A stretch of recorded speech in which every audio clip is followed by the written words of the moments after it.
Halo semuanya, selamat datang di EduRiset, portal center pembelajaran penelitian. Apakah Anda sedang bingung bagaimana cara membuat identifikasi masalah yang tepat untuk penelitian Anda?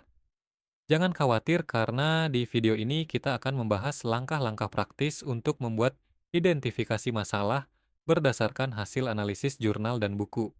Kita akan merujuk pada teori ahli dan kondisi nyata yang relevan dengan dunia penelitian saat ini.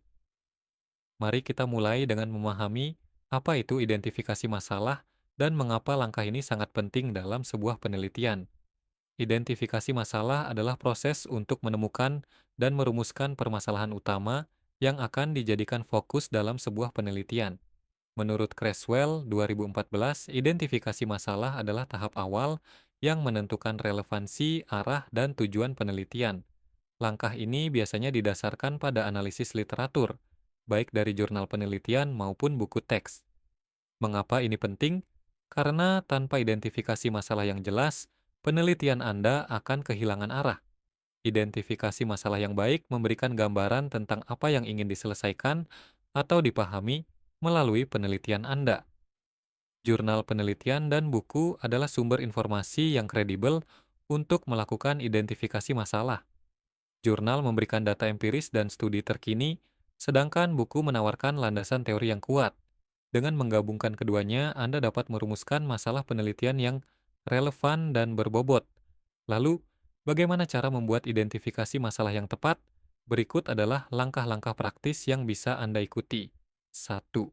Analisis literatur. Langkah pertama adalah membaca dan menganalisis literatur terkait. Fokuslah pada jurnal-jurnal terkini dan buku-buku yang relevan dengan topik penelitian Anda.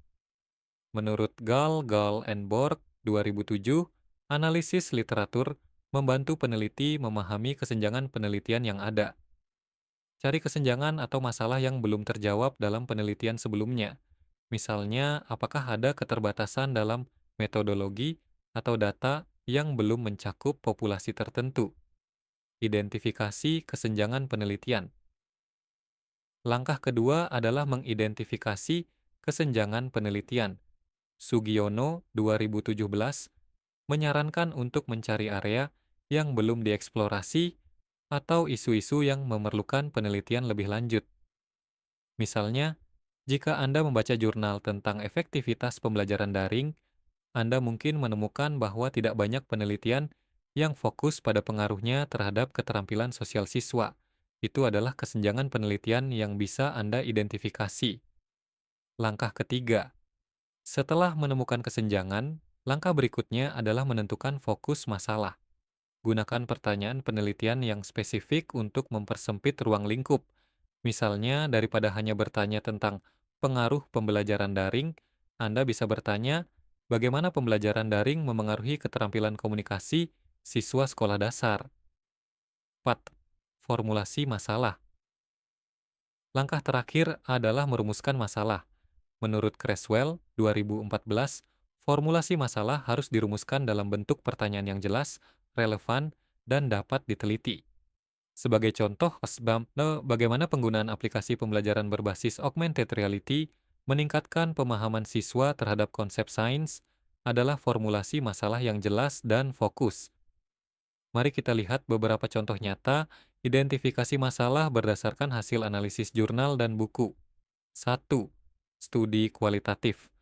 Seorang peneliti membaca jurnal tentang pengalaman siswa dalam pembelajaran daring dan menemukan bahwa banyak siswa merasa kurang termotivasi. Dari sini, peneliti mengidentifikasi masalah. Apa faktor-faktor yang menyebabkan rendahnya motivasi siswa dalam pembelajaran daring? 2. Studi kuantitatif. Penelitian kuantitatif mengidentifikasi masalah dari data statistik.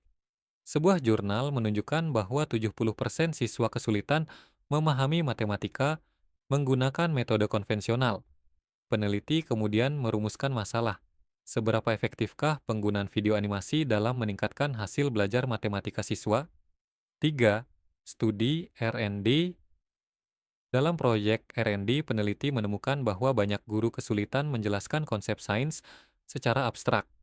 Berdasarkan analisis buku dan jurnal, mereka merumuskan masalah.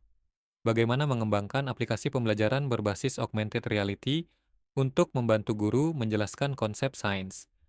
Kesimpulannya, membuat identifikasi masalah yang baik memerlukan pemahaman mendalam terhadap literatur yang ada. Dengan menganalisis jurnal dan buku, Anda dapat menemukan kesenjangan penelitian, menentukan fokus masalah, dan merumuskan masalah penelitian yang jelas dan relevan. Jika video ini bermanfaat, jangan lupa untuk like, share, dan subscribe agar Anda tidak ketinggalan konten berikutnya. Terima kasih sudah menonton dan sampai jumpa di video berikutnya.